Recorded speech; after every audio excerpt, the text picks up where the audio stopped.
Ciao e benvenuta di nuovo sulla mia rubrica settimanale sui modi di dire italiani. Ogni settimana infatti esploriamo un nuovo modo di dire in italiano. Li trovi tutti raccolti qui nella mia playlist che si chiama appunto Modi di dire.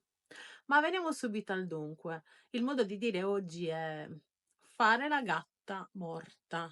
Fare la gatta morta. Sì, proprio così. L'avevi mai sentito? Prova a pensare un po' cosa potrebbe voler dire.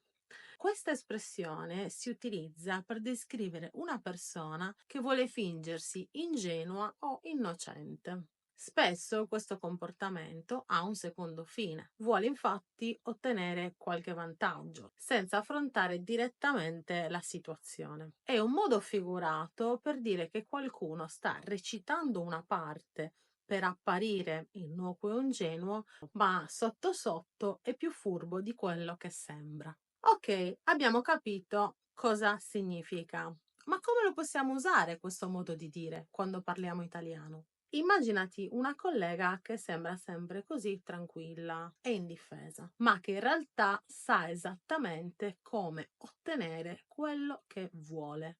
Oppure una persona che si comporta come se non avesse alcuna colpa in una determinata situazione, ma in realtà è stata proprio quella persona lì a orchestrare, quindi a organizzare tutto. Ecco, in questi casi puoi utilizzare l'espressione.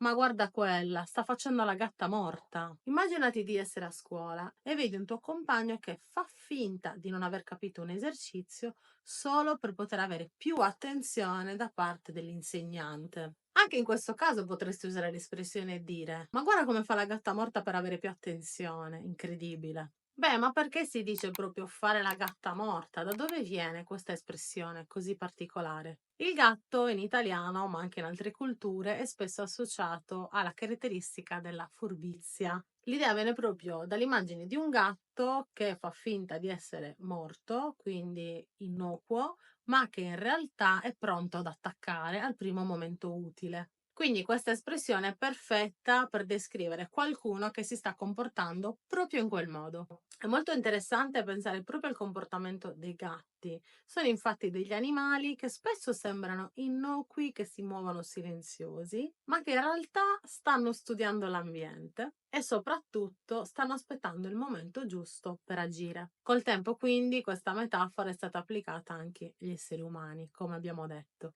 Beh, quindi la prossima volta che vedi che una persona si comporta in modo troppo innocente, ma è chiaro che ha un secondo fine, puoi utilizzare l'espressione fare la gatta morta.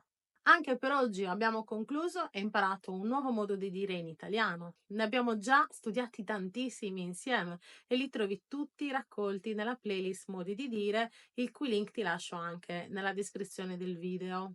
Seguimi perché ogni settimana ti rivelerò un nuovo modo di dire e si sa che conoscerli e utilizzarli è un ottimo modo sia per sembrare più italiani, sia soprattutto per capire meglio quando ci confrontiamo con un nativo. Beh, fammi sapere se conoscevi questa espressione, fammi sapere anche se ne esiste una simile nella tua lingua e scrivimela nei commenti. Ti aspetto e ci vediamo martedì prossimo con un nuovo modo di dire. Ciao!